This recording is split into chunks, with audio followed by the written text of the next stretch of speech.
Welcome to the Great White North. There's snow everywhere. Check this out.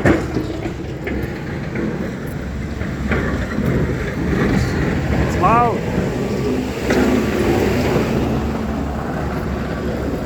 So here's the irony of all this. It's going to be warm today and all this snow is going to melt anyways. So, that was always a part of growing up in the north. You have to deal with snow every winter, and I was always in charge of shoveling the driveway. The most frustrating part of it was you'd shovel the driveway and then the snowplow would go by and boom, create this huge pile of snow at the end of the driveway. Such is life. Such is the reality when you're living this far north. It's kind of cool, actually. It's very mystical. Anyways, I want to talk to you about this concept called 10,000 Hours. It's from the book by Malcolm Gladwell. It came out in 2011. The book's called Outliers. Amazing book. The funny thing about the book is there's been some negative feedback about it. Some people are critical of the idea that there's nothing to it, but it's like that's nonsense. Some people think there's nothing to this idea that putting in your 10,000. This idea behind putting in your 10,000 hours is what you need to do to become a world-class expert at whatever it is. And they get a little bit negative and critiquey. I don't listen to those people. I think there's something solid behind the idea. And in the book, Malcolm talks about the Beatles. And I knew this about the Beatles, and many people know this about the Beatles. I believe they played in Hamburg in their early days at a club, and I'm not sure exactly the details, but I believe they played about 8 hours a day, or possibly 2 4-hour sets or something like that, 7 days a week. And they would go there and they would do they would do like 3 months, take a few weeks off, go back to the England, and go back to Hamburg and do it all over again. And they did this over and over in their early years. And the point being that they put in their 10,000 hours. Now you might think, well, maybe it's not exactly 10,000. It's not like you can measure this to a T. Think of it as an idea. You're putting in a lot of time, and it applies to many aspects of our lives. For me specifically, I believe I put in my 10,000 hours both in marketing and in running my professional photography studio. And the best example I'd like to give you is when I photograph these little children when I do these fairy day events, which we do many every year. And I just got really, I hate to say it, sounds like I'm bragging, but I'm not. I just got really good at photographing kids. Now, there's several reasons why. I'm going to try really hard not to get run over here. Let's run. And I'm a big kid at heart, so there's that. I always tell people, I said, if you want to photograph children the way I photograph children, you gotta like kids. If you don't like kids, forget about it. So that's important to note. So when you're looking at this idea behind 10,000 hours, you got to look at, well, what is it that you're inclined to do? What is it that you're passionate, whether or not you're an accountant, a lawyer, candlestick maker, a butcher, a shoemaker, whatever. Is there something that you're passionate about and you're willing to show up to every day? And if you do, if you put in your quote-unquote 10,000 hours, you get good at it. I like the quote from the book Outliers. Practice isn't the thing you do once you're good. Practice is the thing you do that makes you good. That's really what it's all about. It's a pretty simple concept, and it's really hard to argue that. I'm sure you'll agree.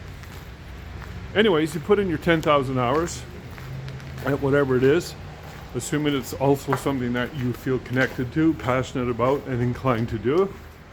Whether that's something that you're exposed to or genetically predisposed, it doesn't matter. Don't overanalyze it, just show up and do it over and over and over and over. And for me, it was photographing children. Now, when I started my photography business, well, my career actually, before I started the actual studio, I worked for almost 2 years in the darkroom, and I got really good at it. I got to the point where it's okay, I don't want to do this anymore, I want to do something else. So I elevated myself and challenged myself. And I took on a job which was complete opposite of working in the darkroom, which was working in as a school photographer. I answered an ad, got the job, and I was petrified. If you can imagine, you know, here I was 21 years old, 22 years old, in the gymnasium at a school, at a grade school, and there'd be like 28 4-year-old kids showing up for a group shot, you know, those group shots the school photographers do, and then an individual, and I was on the verge of a nervous breakdown literally for 2 years. I was so nervous photographing these young children, and I photographed many every day, you know, hundreds and hundreds of kids every single day.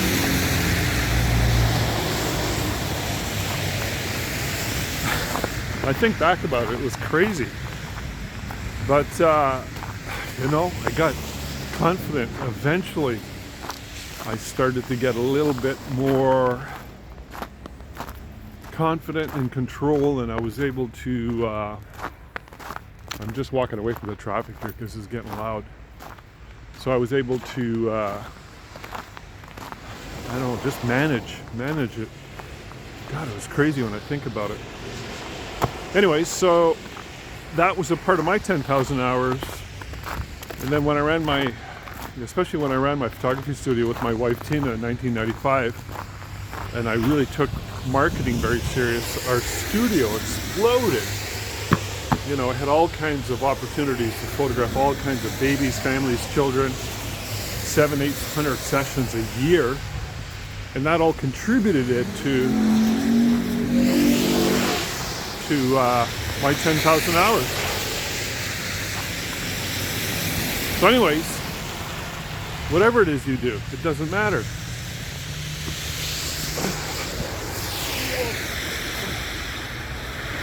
It's starting to slide.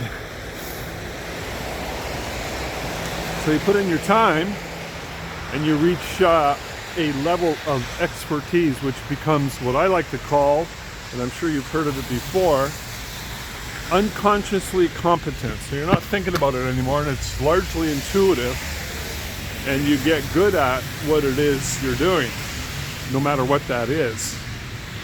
And yeah, for me it's kids. When I do these fairy photo sessions, you know, a kid will walk into my studio, and I can almost intuitively sense where they're at, and I do my best to connect with them and manage them, manage the adults in the room, and all that good stuff. So all of that didn't happen overnight. None of it happened overnight. It all took time. It all took time. Many hours. So yeah, it's a good book. If you haven't read it, I highly recommend it. It's called Outliers, and a large part of it is to the explanation behind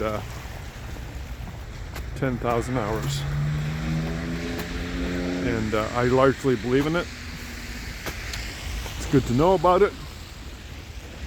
Keep your head down, keep your powder dry, and just keep slogging away at whatever it is you're doing, and you'll reach a certain level of mastery, a certain level of intuitive, unconscious competence. I hope that makes sense, guys. All right, I'm gonna go fight the forces that are creating all this snow here. Talk to you later.